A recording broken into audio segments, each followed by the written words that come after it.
So my name's Dave Reed. I'm the managing director for Europe, Middle East, and Africa at a company called MediaMath. MediaMath's a platform that helps brands and agencies to buy and target media across all media channels, paid and non-paid, to manage their data and to then leverage that data in non-media ways, which is to say ways that would help better analyze consumer, improve consumer experience in online, offline ways, et cetera. I'm really happy to be here. We are proud to be a partner of LUISAVIAROMA and really happy that we were included here. And we're happy to have you. Thank you. All right, so the first topic is attribution. So first, could you please briefly explain what it means? Sure. I've got to say it's always difficult following somebody like Putri who has this really amazing video stuff, and then to talk about online media is a little bit dry and boring, but try to keep it interesting. Attribution simply is just trying to figure out why did a consumer take a specific action, and that action could be something like a sale, but more often, especially for fashion brands where the number of sales is lower than, say, a consumer packaged good. It might also be things like social engagement, or how much do I, is somebody thinking about my brand when they're not making purchases? And to use a comparison, maybe 30, 40 years ago, the number of touch points that a brand would have with a consumer was relatively small, which is to say, I think average media frequency for paid media was something like 50 times per day in TV and print, radio, out of home. And then you had a relatively small set of retailers. And so fast forward to today, and imagine that the media frequency per person, that each brand in this room can talk to somebody across your mobile devices, your desktop computer, et cetera, is something like 350 times per day. You could say something to someone, and the number of retail outlets has exploded, online and offline, with niche players, with large players, et cetera. And so the problem becomes, and that's just on the paid media side. Now we also have somebody made a purchase or somebody's a brand loyalist. Did they do it because they're primarily interested in the promotions that you run, or because you do off-season trunk sales particularly well, or warehouse sales? Or was it because you happened to do an event-based thing that really captured somebody's imagination? It gets very difficult across the thousands or hundreds of thousands of touch point. And so I guess what I'd say at the start of this is why I think it's interesting topic for everyone is because the answer we have today is so bad. So maybe a quick show of hands. How many people in the room think that one exposure to a brand builds that brand? I think nobody would think that, right? Like zero. How many people think it takes more than one exposure? I think everybody would say that, right? Yet today, the way that all of you are likely measuring your online media investment is off of one exposure. And the model that's often used is to say the last exposure that a consumer got had 100% of the credit for a social media like, for a purchase, for a second purchase, for opting into an email campaign, whatever the objective is. And so I think it's fundamental and a fundamental thing that can lead to more essentially better storytelling in a digital world. I think that theme has come out across everyone, starting with Andrea this morning. And again, it becomes that much more difficult, but also really interesting in a digital world where you have so many opportunities to talk to people, is figuring out how do I split that and how do I do it efficiently.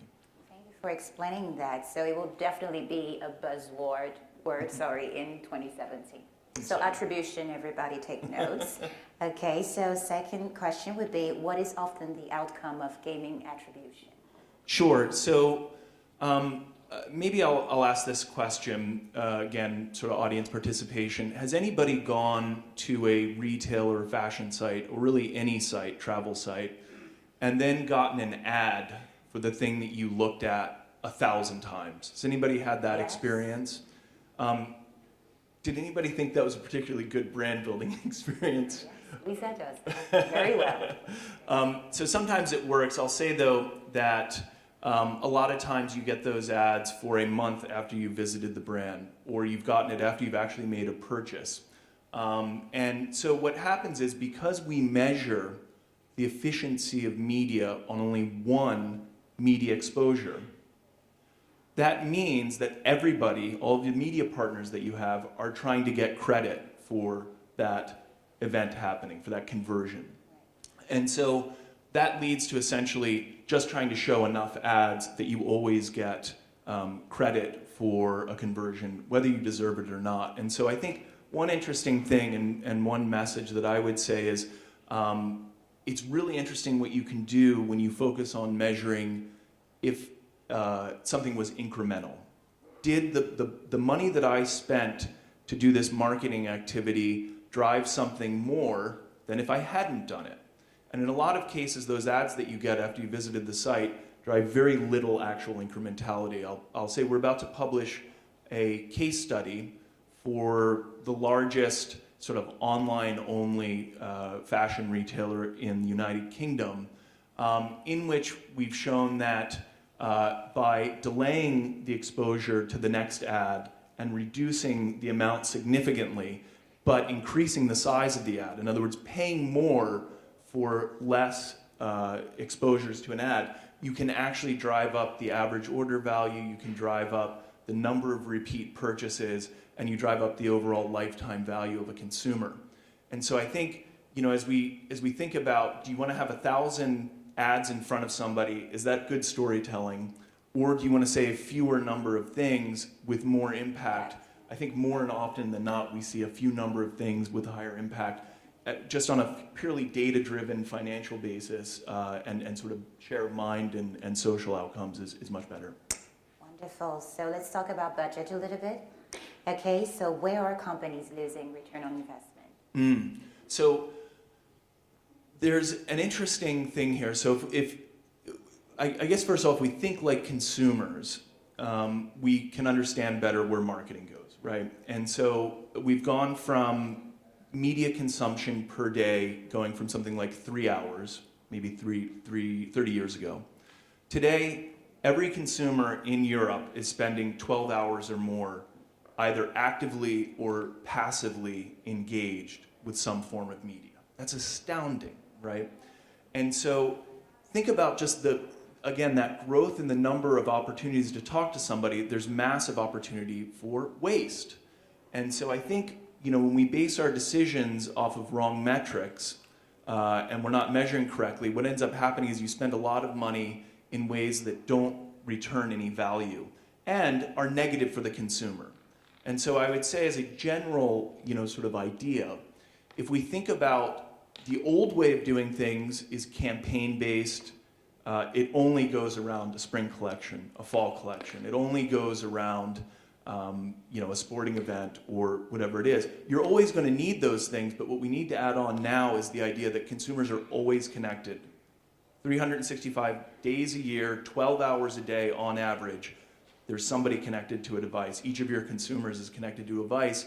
And so I think when that leads us to is looking at always on marketing that's always talking to a consumer, is understanding when to stop talking and when to say something more loudly. It leads to the need for having a unified sort of view of the consumer across media channels, but also across things like in-store visit or post-purchase, and I think that reduces a lot of the waste. That has enormous immediate gain, just sort of focusing on those things. All right. Can you tell us about the distinction between clicks and voice, and just explain it to everybody? Sure. Maybe just a quick one on that. One of the metrics that came out early in online marketing was the idea that somehow a click represents engagement with a brand. And I think the reason for that was largely because the first version of online marketing that happened in the 90s was direct response marketing. And so it was search, and search is basically the phone book of the digital age, right? People don't come and look for a brand unless they know about it. And so measuring everything on that last touch, hand raiser who wants to go look for a specific brand isn't a terribly accurate way. And so what we've ended up with is clicks become the measure of how we look at branding. And of course, well, again, I'll ask the audience, how many people have ever clicked on an ad, or more than a couple of times? And I'll say, I work in the industry, I never click on ads. You may see things for things that you really like, but you rarely click on ads versus the number of ads that you see. And so basing everything off the click leads to fraud. So we've seen a couple of high publicity cases in the last month of massive fraud, because clicks are, you can repeat, you can make robots essentially click. I think the antithesis of that is driving to business outcomes. So I ran this branding campaign in this region for this time at this audience, and I was able to measure the uptick because I got more followers on Instagram or Facebook, or because I sold more in store, or because I was able to coordinate with the retailer, exactly as the last speaker was talking about, and was able to see that it drove more traffic to their site and more interest in my products. The more you can focus on that and less on something that is not meaningful to business like clicks, I think the better off you are. Okay, so can you please tell us, how does programmatic marketing kind of affect how we measure and define quality? And can you do that? I guess the value of programmatic, which I think for MediaMath, we would define it as automated, fundamentally transparent. So things that call themselves programmatic but don't actually give you insight into the costs of media, into where your impressions ran, into what consumers were in there, or insights on the consumer. That's sort of the old way of thinking. You need full transparency. It needs to be cross-channel. And I think what it allows you to do is it allows you to have one-to-one conversations with existing customers at massive scale. So, for example, if you used a platform like ours, you have access to 40 trillion impressions across Facebook and every large publisher and even non-paid media per month, 40 trillion times. So that's 4,000 times a second you have an opportunity to show an ad. So you have massive scale, but at the other side, extraordinarily targeted. So that becomes very interesting. And then what's interesting is, because you can start using the own data that you have from your site, from your retail partners, from sales that you may have directly, you can begin building lookalikes. So you begin, the traditional way would be to come up with archetypes of a brand. Hey, this is a fashion-conscious young woman, recently university educated, who's value-conscious but wants to look good.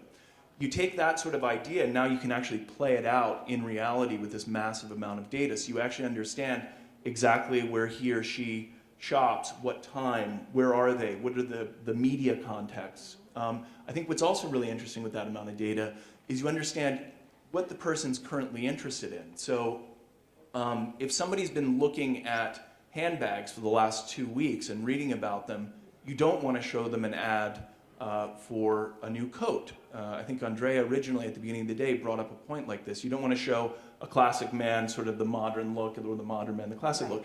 So when you begin getting that massive amount of anonymous data on consumers, you can begin knowing, oh, this is somebody who's probably interested in a handbag. I better show them something about a handbag. That's probably what he or she's interested in.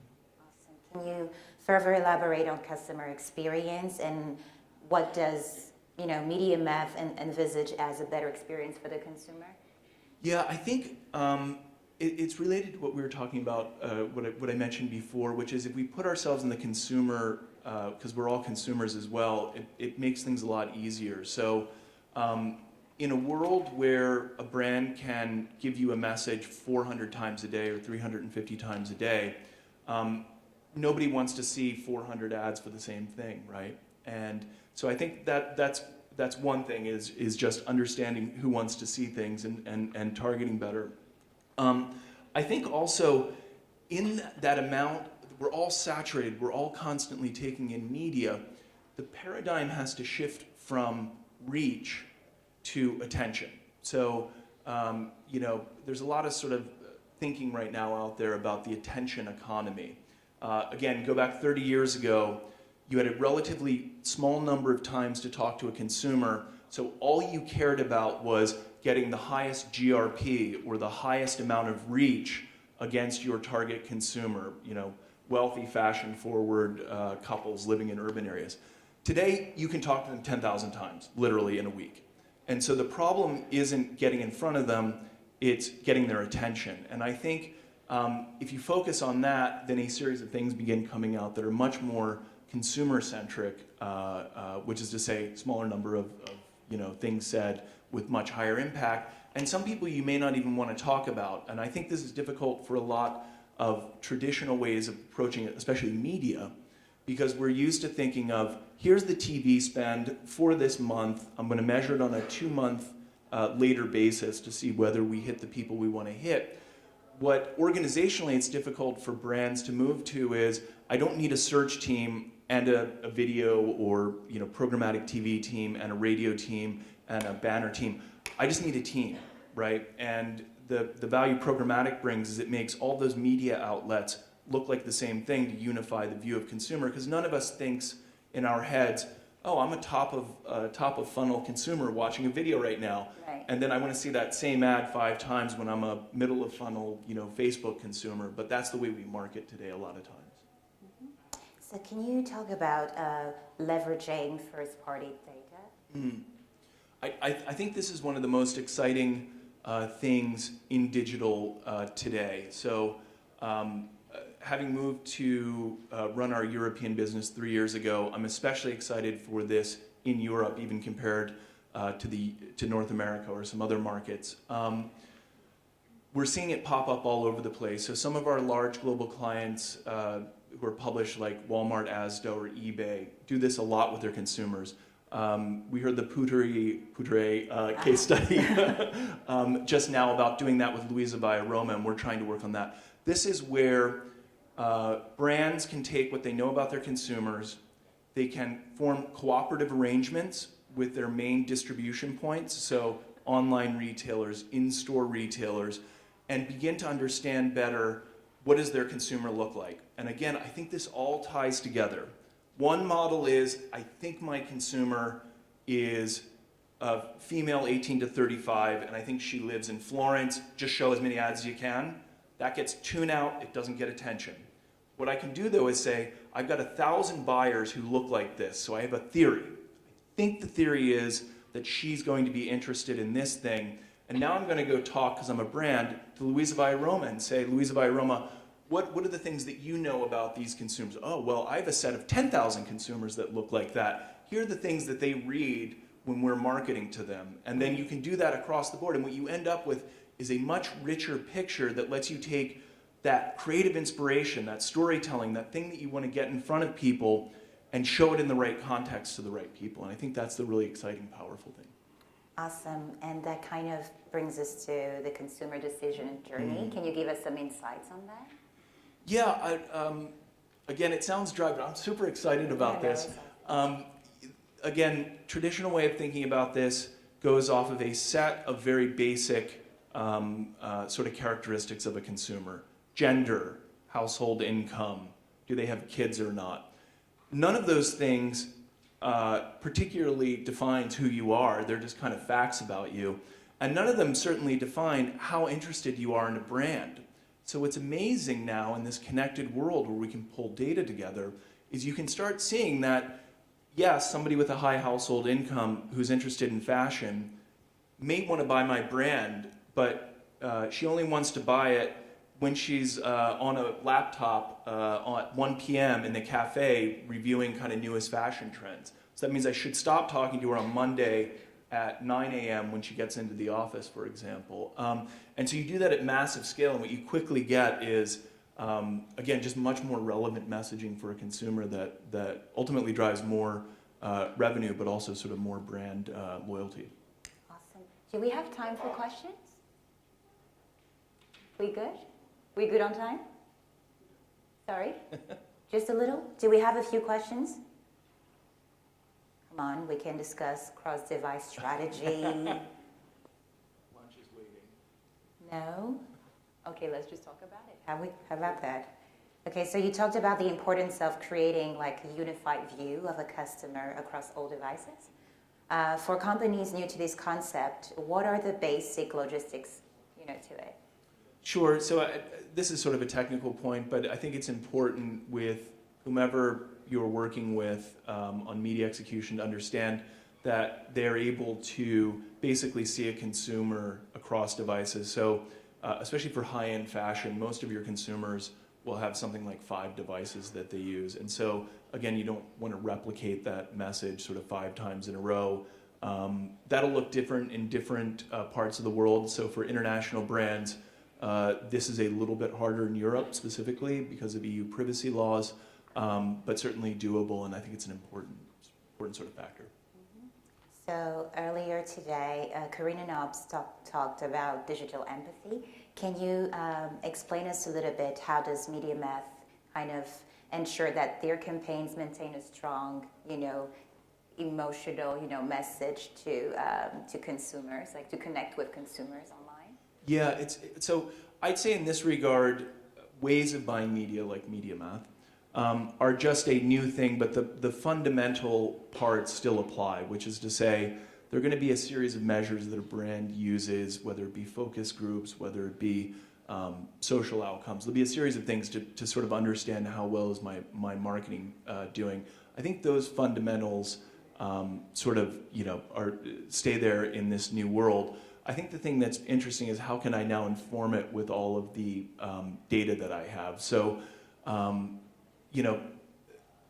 use an example. We have a client that made a specific set of decisions to follow up on a first-time order with 3 different messages, and they tested them very rigorously.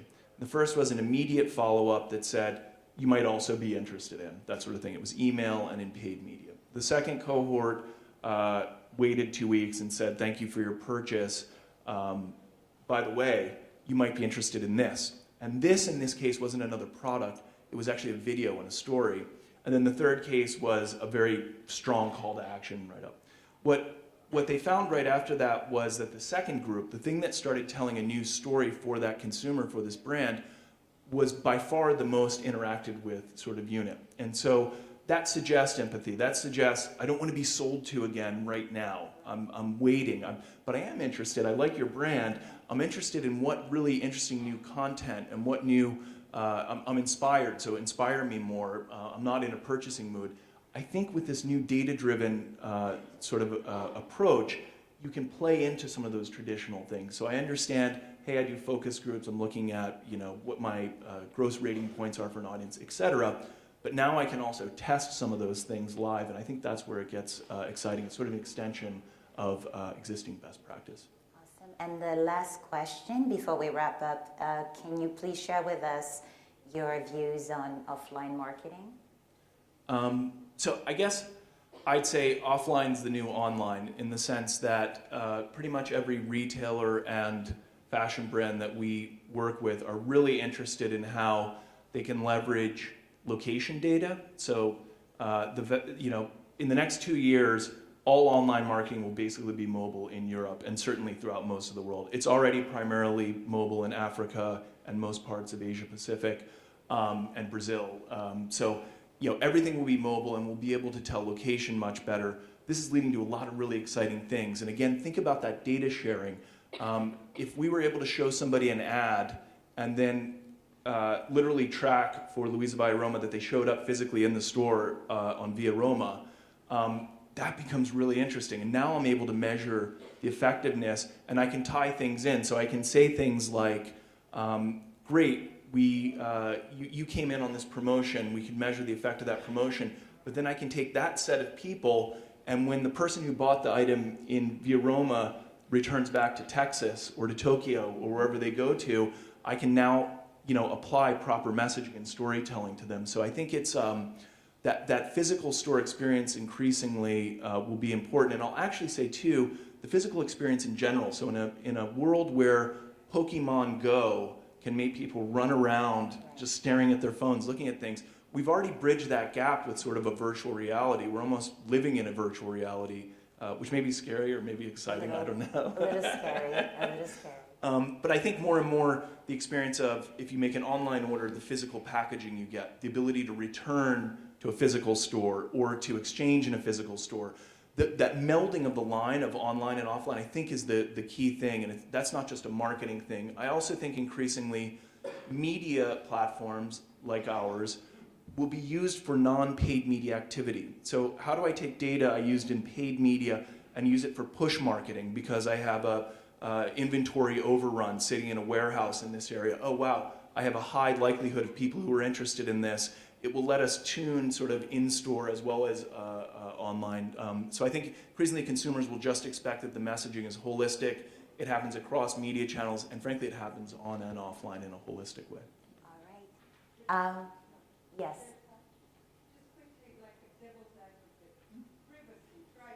Yeah.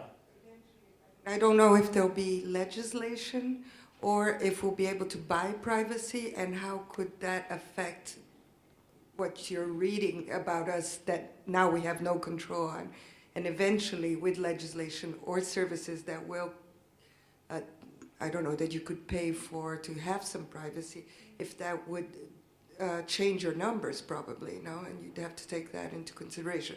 I don't know if it's true, if it will happen. I mean, I think my question is more if it will happen, and if it does, maybe how will you adapt to it? I'm not even sure. Yeah, no, it's a really great question.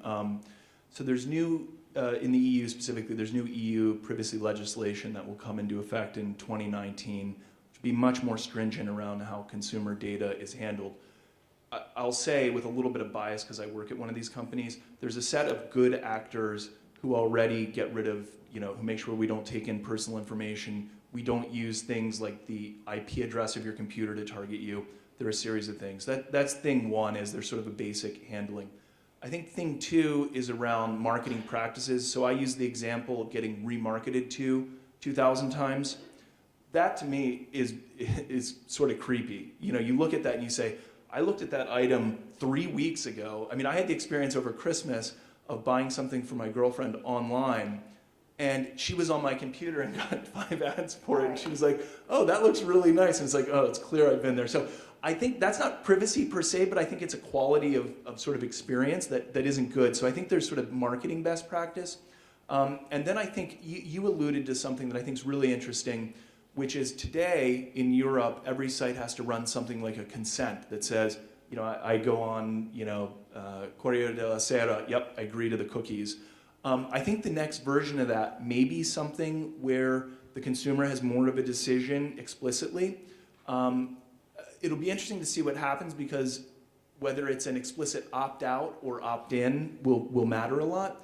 But we've seen some people, Orange, the big telecommunications company in France, has experimented around this in terms of marketing. Yeah, I think there'll be some interesting things. I do think, though, the idea of a primarily marketing-supported free internet still makes sense for most parts of the internet. I think, yeah, that'll remain. And then one other thing just on that good practice is the other rise you're seeing, especially as you go down age range, so for millennials and below, ad blocking shows up a ton. And so what I think that'll mean is maybe paid marketing morphs into something that looks a lot more contextual and relevant in an experience within an application or an existing publication that doesn't look like I'm being advertised to. It just looks like, oh, this is relevant, and I was reading about something like this anyway. But it's a really good question, and I don't have a crystal ball, but it'll be interesting to see the way it plays out. All right, so thank you so much, Dave, for sharing your insight. Dave Reed from MediaMath, everybody. Thank you.